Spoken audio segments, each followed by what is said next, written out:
என் பெயர் ரா தினேஷ். நான் 11ஆம் வகுப்பு பயில்கின்றேன். 17 கீழ்கணக்கு நூல்கள் 3 பிரிவுகளாக பிரிக்கப்பட்டுள்ளன. அவை அறம், அகம், புறம். இதில் அறம் என்ற தலைப்பில் தோன்றும் திரிகடுகம் என்ற நூலை பற்றி கூற வந்துள்ளேன்.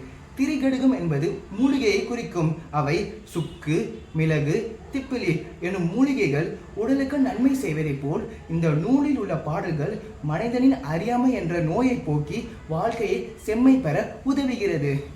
ஒருவன் உயர்வும் ஊக்கமும் வேண்டுமானால் உலகத்தோடு எப்படி ஒட்டி வாழ்வது என்பதை இப்பாடல் கூறுகிறது.